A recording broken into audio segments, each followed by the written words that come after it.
love me. I love me. I love the person that I've became. Because now it's like I'm in charge. And I feel good about it. No shame. Yeah, I love me. She did everything right. She worked hard, loved her boys, kept her family close. And when the moment finally came, she made the one decision everyone told her would save her life. She walked away. She chose freedom. She chose peace. And for the first time in a long time, she could finally breathe. 7 days later, she was gone. Not because she went back. Not because she ignored the warning signs. But because the very choice meant to protect her became the exact trigger that ended everything. Welcome to the True Crime Shadow, where we shine a light on the stories others try to bury, the overlooked, the heartbreaking, and the ones that expose the darkest corners of control and obsession. If you're new here, make sure you subscribe because what happened in this case is something every viewer should hear. Today, we're stepping into a story that begins with courage and ends with a question that still haunts everyone who loved her. How does a woman who finally escapes end up dead in her own home? Because what happened next wasn't random. It wasn't unpredictable. And it wasn't sudden.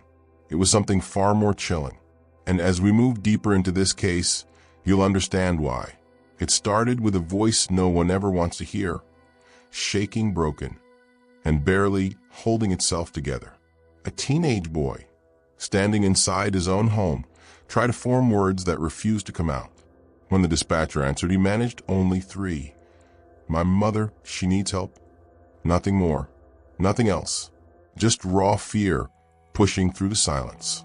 Deputies from Henry County were sent out for what sounded like a routine welfare check.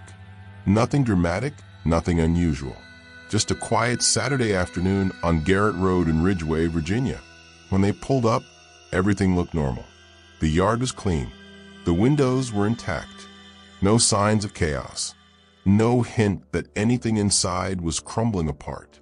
But the moment they stepped out of their vehicles, something fell off. Not loud, not obvious. Just a kind of stillness that sinks into your skin and refuses to move. The kind of silence that makes you realize you're stepping into a moment that will follow you forever. The boy was already waiting at the door, pale, completely drained of whatever strength he had left. He didn't try to explain what happened. He didn't try to make sense of it. He just pointed, wordless, terrified, toward the back of the house. The deputies moved through each room, past everyday signs of life. A mug still on the counter, folded laundry on the couch. The normal things you expect in a home filled with warmth. But as they walked deeper inside, that warmth faded. Each step felt heavier than the last. And when they reached the bedroom door, the weight finally revealed itself. Inside, they found a mother, motionless, cold, gone. Rhonda Hairston, 39 years old, lying in her own bed, taken from a world without warning. What began as a welfare check had instantly become a homicide. And the boy who made the call had just seen something no 17-year-old should ever have to witness. In that single moment, the entire case shifted. A family shattered. A community stunned. And investigators were left asking a question that would carry them through every step of what came next. How does a woman who seemed safe inside her own home end up dead on an ordinary afternoon? And as the first pieces of this tragedy fell into place, one thing became painfully clear. This wasn't a random crime. This was personal. But to understand how the story reached that point, you first have to understand who Rhonda truly was. And that's where everything begins to unravel. Before her name appeared in headlines and police reports, Rhonda Hairston was simply the heartbeat of her family, the kind of woman people described with warmth before they even mentioned her accomplishments. She didn't need to be loud to make an impact. Her presence alone did that. Born in Henry County in 1986, Rhonda grew up surrounded by family, laughter, and a sense of loyalty that shaped everything she became. She had this spark, bright, contagious, impossible to ignore. Friends talk about how she could lift your mood without even trying. One joke, one smile, and suddenly your problems felt just a little lighter. Her brother Casey saw her not just as a sibling, but as a constant. They shared that unspoken bond where you don't have to explain what's wrong. One look was enough. She showed up for him, for everyone in her circle, even when she was struggling herself. That was just who she was. But her true world, the center of her entire existence, was her two sons, Marte and Zay. To her, they weren't just children. They were her why. Every long shift, every tough decision, every sacrifice she made pointed back to them. She worked hard at Drake Extrusion for 5 years, not because she loved the grind, but because she wanted her boys to have the stability she never had growing up. Rhonda wasn't chasing luxury. She wasn't trying to impress anyone. Her dream was simple but powerful. Become a nurse and take care of others the same way she took care of her family. It made sense. Caring was her language. And even though life kept throwing obstacles in her path, she didn't stop. She pushed forward with quiet determination. People around her felt that determination. Her co-workers described her as the person who made long shifts bearable.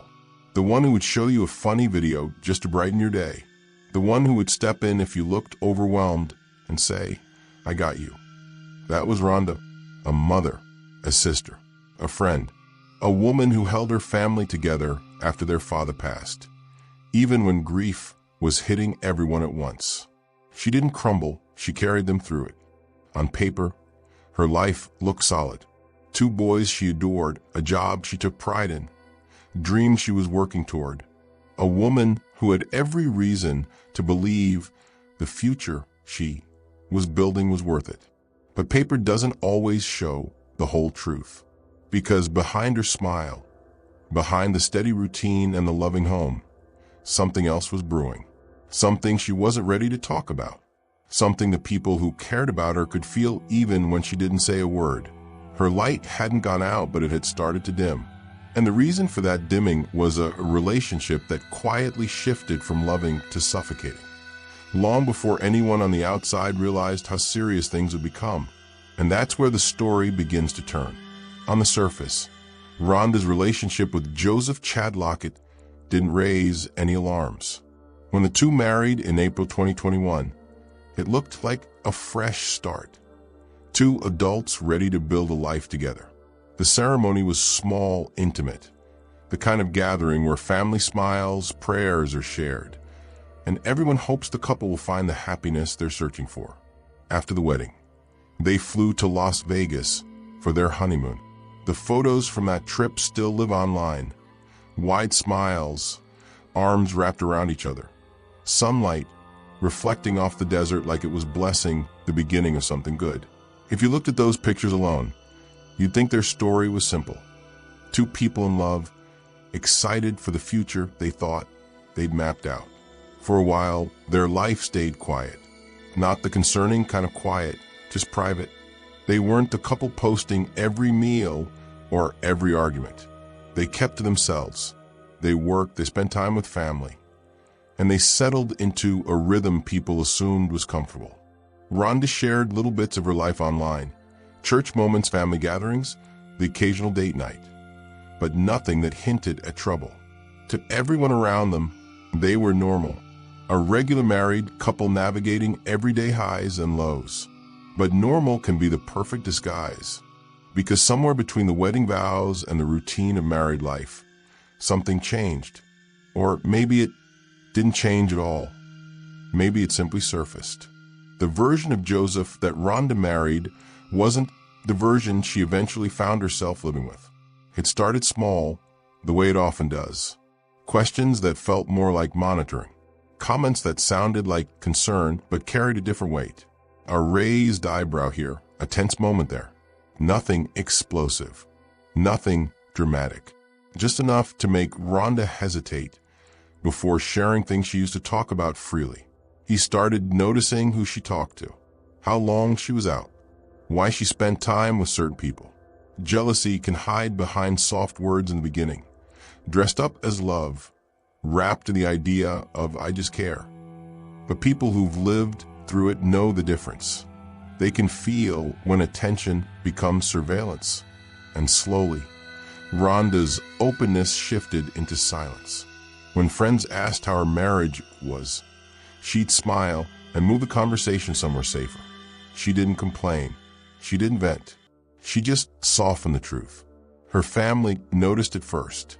That spark she always carried wasn't gone, but it wasn't as bright. The laughter she used to give so easily had a little more weight behind it. She didn't stop being herself, but she became more careful, more measured, more aware of the air around her. And Joseph? His presence in her life was no longer a source of comfort. It was becoming a source of tension. That shift didn't happen overnight. It crept in piece by piece, in ways she probably couldn't even explain until it was too late. What looked calm on the outside was slowly tightening on the inside, because the truth was simple and devastating. The marriage that once felt like a fresh start had become the beginning of a slow, suffocating descent. And the signs that started subtly were about to grow louder, much louder.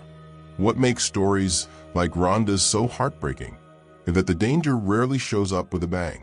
It slips in quietly, softens its footsteps, blends into the routine until you can't tell where normal ends and control begins.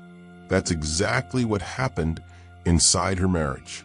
At first, Joseph's behavior could almost pass as concern, or at least that's how he wanted it to sound. A question here, a comment there, always delivered in a way that made Rhonda second-guess her instincts. But underneath those small moments was something heavier, something that kept growing. The mood shifts came next, subtle at first, then sharper. One day he'd be affectionate. The next he'd turn cold without warning. She never knew which version of him she would get, so she adjusted, softened her own reactions, tried to keep the peace the way so many partners in controlling relationships learn to do. Walking on eggshells became a part of daily life. His jealousy wasn't explosive, not yet. It showed up in patterns. He'd question why she was gone so long. He'd make remarks about people she talked to. He'd get irritated when she spent too much time with family. He wasn't trying to love her better. He was trying to shrink her world until he was the only one in it. Her brightness dimmed little by little. Her family saw it, even when she didn't say a word. They noticed she wasn't laughing the same way. They caught the moments when her eyes drifted off, as if she was somewhere else entirely. And when they asked if she was okay, she'd smile, that automatic practice smile, and change the subject. That's how psychological control works. It doesn't break you instantly. It chips away quietly. It convinces you that speaking up will only make things worse. It makes you believe that staying silent will keep the peace, when in reality, the peace is already gone. Rhonda wasn't weak. She wasn't naive. She wasn't blind to what was happening. She was surviving, trying to hold her family together, trying to give her marriage every chance she could, trying to be the person she had always been, someone who fought for the people she loved. But even the strongest people reach their limit. And eventually Rhonda did too. The tension in the house, the constant pressure, the emotional strain, it all reached a point where she couldn't pretend anymore. The woman who had spent years trying to keep everyone else strong finally realized she had to save herself. And when she made that decision, everything changed. Because the moment she stopped fighting for the marriage was the moment Joseph started fighting to keep control, no matter the cost. What came next would push this quiet storm into full eruption. And Rhonda had no idea just how dangerous her next step would be. There comes a moment in every suffocating relationship when something inside finally cracks, not from weakness, but from sheer exhaustion. For Rhonda, that moment arrived in October 2025. After years of walking lightly, smoothing conflicts, and carrying the emotional weight of a man who refused to do the same. She finally drew a line. She told Joseph it was over. Not maybe. Not let's take a break. Not we need time apart. She ended it. And for the first time in a long time, she felt something she hadn't felt in years. Relief. A sense of air returning to her lungs. A spark of the woman she used to be flickering back to life. Her brother Casey later said it plainly. She was done, and she was happy. It's a powerful thing when someone who's been trapped finally steps back into themselves. But freedom can be dangerous when the person you're walking away from was obsessed with control. Family members believed Joseph couldn't handle it. The sudden loss of power. The reality that Rhonda wasn't afraid anymore. The idea of her rebuilding her life without him. Rumors and comments shared after her death point to jealousy as a force driving his unraveling, though only investigators know the full private details. Still, one thing is almost universal in situations like this. When a controlling partner realizes they no longer have influence, something in them snaps. And that leads to the brutal truth most people don't learn until it's too late. Leaving a controlling partner isn't the safest moment. It's the most dangerous one. Survivors and advocates talk about this all the time. The days right after a breakup are when possessive partners tend to spiral. That's when the desperation sets in. That's when the fixation switches from don't leave to you can't. And history, tragically, backs that pattern again and again. Rhonda had no reason to believe her decision would put her in danger. She had hope. She was focusing on her future, on her sons, on reclaiming the peace she'd been forced to surrender. She wasn't looking backward. She was finally looking ahead. But Joseph? He was going in the opposite direction. While Rhonda was planning her next chapter, Joseph was losing control of the one thing he believed belonged to him. And for men who see their partners as possessions, not people, that loss feels like a threat, not an ending. He couldn't accept it. He couldn't let go. And he couldn't imagine her life continuing without him. That combination, jealousy, entitlement, and an inability to face rejection, is one of the most dangerous psychological storms a person can experience. And in this case, that storm was building fast. 7 days. That's all the time Rhonda had between reclaiming her freedom and losing her life. 1 week where she finally felt peace, while Joseph was sinking deeper into rage. And on the 7th day, he showed up at her home, not to talk, not to fix anything, not to apologize. He came with something far more sinister. And what happened next would destroy everything Rhonda fought so hard to protect. Saturday, October 18th, 2025. A day that should have been ordinary. A day where Rhonda might have been doing laundry, checking in with her boys, planning the week ahead. Nothing that hinted at danger. Nothing that warned her that someone who used to share her home was about to destroy it. Around midday, Joseph showed up at her house on Garrett Road. He didn't call first. He didn't text. He didn't knock on the door, hoping for a conversation. According to investigators, he arrived with a weapon he wasn't even legally allowed to have, and a level of anger that had been growing all week.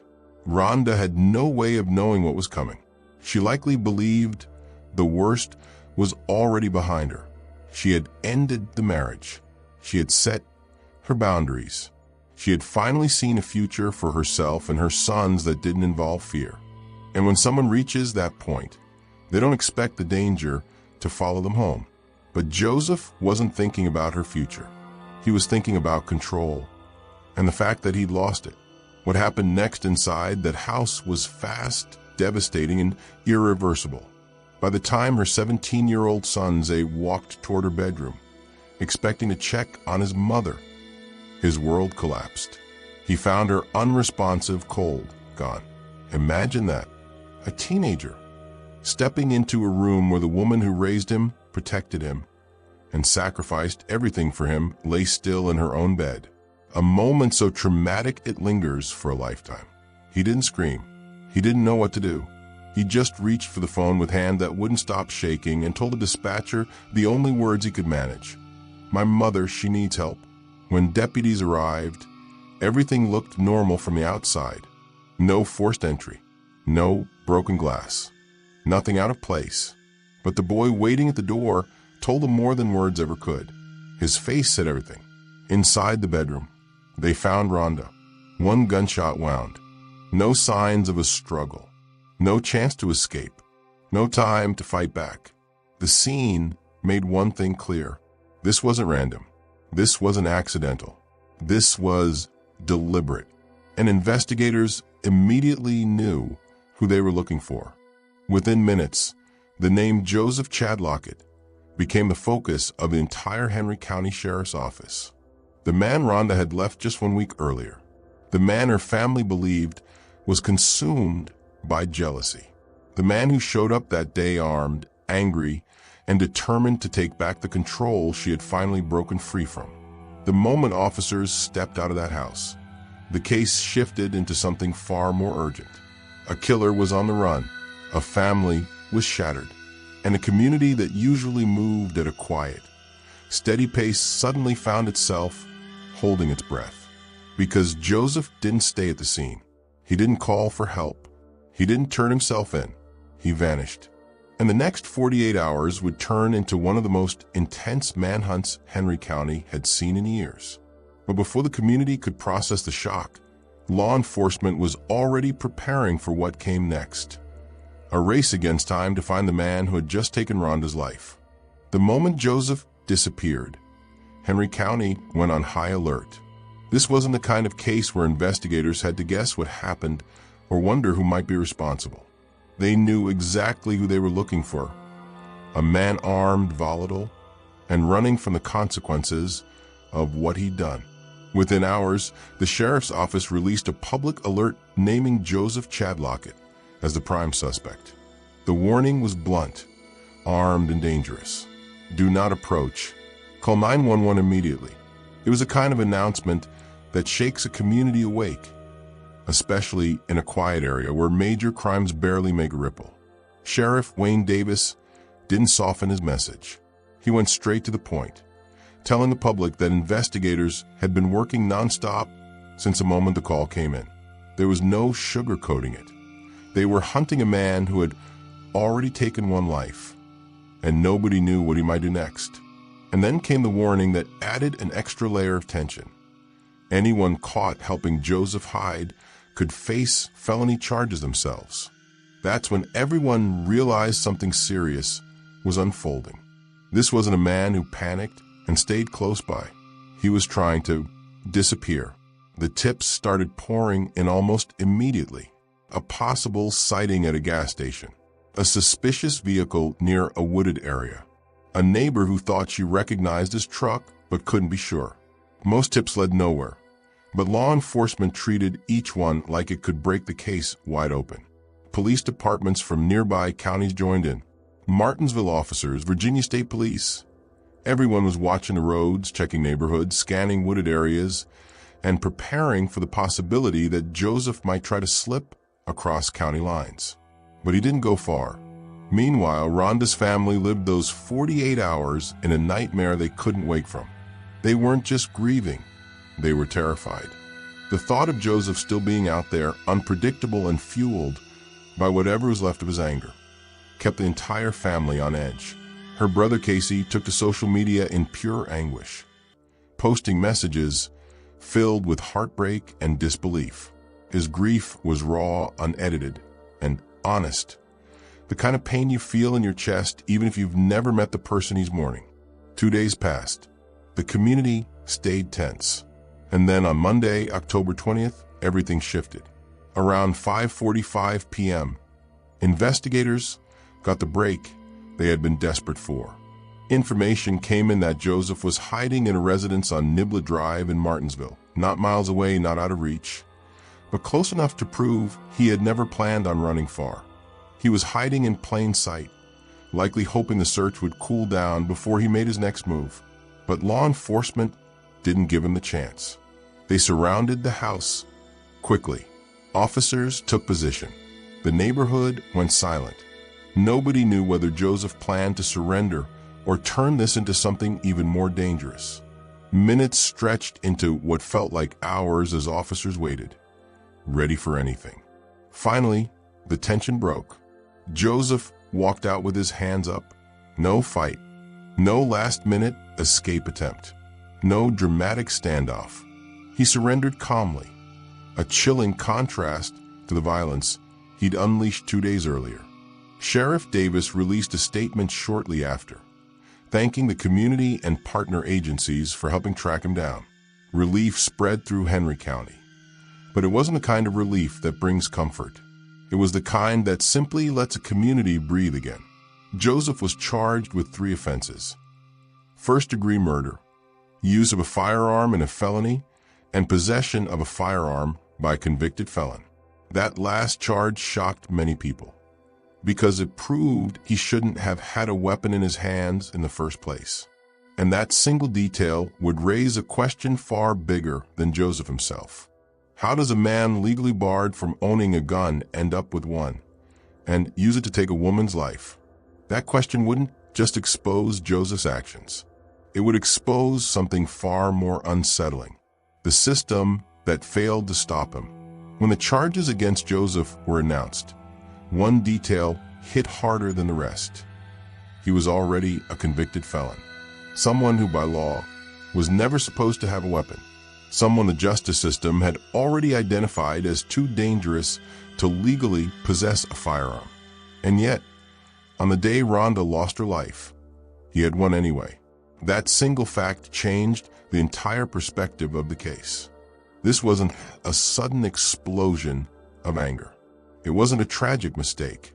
It was a calculated act carried out with a weapon he should never have been able to access in the first place. And that's where the story becomes even more infuriating. Because now the question wasn't just, why did he do this? It became, how was he even able to?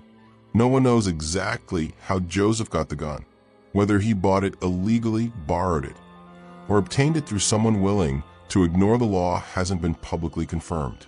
But the very fact that a man with his background could get his hands on a firearm exposes a larger truth that people hate admitting. The laws designed to protect victims don't always work. Restraining orders, firearm restrictions, criminal records. They only matter if the person willing to cause harm is afraid of consequences. And when someone has already crossed the line into obsession, intimidation, or control, consequences often mean nothing. People assume leaving is the solution. They assume once you walk away, the danger fades. But Rhonda's story shows the opposite. She did everything she was supposed to do. She made the choice that should have saved her life. She tried to reclaim her peace, her safety, her future. And the system still couldn't protect her. It's not just about one loophole. It's not just about one gun. It's about the uncomfortable reality that many victims of controlling partners fall through cracks big enough for their abusers to walk right through. Domestic violence survivors say it constantly. No one listens until it's too late. They only act after something irreversible happens. Help comes after the damage is done. And that's exactly what happened here. Rhonda's family wasn't asking for revenge.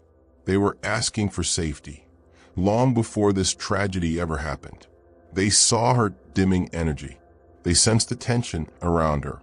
They knew something wasn't right.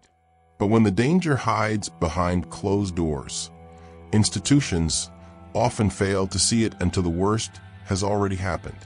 That's why her case struck such a deep chord, because it wasn't just about Joseph's actions. It was about how easily a dangerous man moved around the safeguards meant to keep women like Rhonda safe. And while investigators collected evidence, processed the scene, and prepared for the legal battle ahead, Rhonda's family faced a different kind of suffering. They didn't just lose her.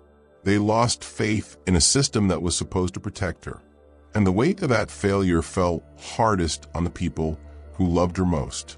Their world had collapsed, and now they had to keep living inside the devastation. When Joseph was finally taken into custody, the community let out a breath they had been holding for 2 days. But for Rhonda's family, that moment didn't feel like victory. It felt like confirmation. confirmation that the nightmare was real, that she wasn't coming back, and that they now had to live inside the emptiness her absence created. Her brother Casey, who had always seen Rhonda as a source of strength, was suddenly the one trying to be strong. But grief has a way of stripping people down to their core. In the hours after her death, he posted messages that didn't hide a single ounce of emotion. There was no pretending, no filtered sadness. Just raw heartbreak from a man who had lost a person he grew up with, leaned on, laughed with, and loved without conditions. His words were heavy, shaken, unsteady, the kind of grief that makes breathing feel like work. But even while he was breaking, he kept thinking about Rhonda's sons, Marte and Zay, two young men facing a loss that no child should ever endure. Marte lost the woman who sacrificed sleep, comfort, and time to build his future. Zay lost the mother he found in the most traumatic moment of his life. Their world didn't just shift, it collapsed. How do you move forward after seeing something so devastating? How do you return to routines, friendships, school, or even simple conversations after a moment like that is burned into your memory? The truth is simple. You don't recover. You only learn to survive. And that's exactly what the boys had to do. Survive the unbearable. As the news spread, the community stepped in with open arms. People who knew Rhonda, people who didn't, people who simply understood the weight of losing someone so deeply loved. Donations poured in to help the family with funeral costs, because on top of overwhelming grief, they were suddenly responsible for something no family ever wanted to plan. Rhonda's workplace, Drake Extrusion, honored her memory in a way that reflected who she was to them. Co-workers created a small memorial at her station. Flowers, handwritten notes, photos. Reminders of the woman whose laughter helped get them through long shifts. She wasn't just an employee. She was the warm, steady presence that made the hardest days easier. Then came the balloon release on October 25th. Dozens of people stood together holding strings tied to bright balloons, each one carrying a memory, a prayer, or a silent promise. When they let them rise into the sky, the scene was beautiful and devastating. Every balloon drifting upward was a reminder of a life that ended too soon. A reminder of what was lost and what would never be the same again. The next day, the sanctuary at her memorial service overflowed. Family, friends, co-workers, neighbors, all gathered to honor her. Stories were shared about her laugh, her kindness, her devotion to her boys. Every voice carried both love and pain. The kind of pain that comes from losing someone who never deserved the ending they received. After the service, Casey posted again, but this time, the anger in his words had softened. Not gone, just changed. It had shifted into something else. Faith, a plea for strength, a promise to keep going for people who still needed him, his nephews, his mother, the rest of his family. That message wasn't just grief. It was resilience, a way of saying, I'll keep her memory alive, even when it hurts. But even with support, even with community love, one truth held steady.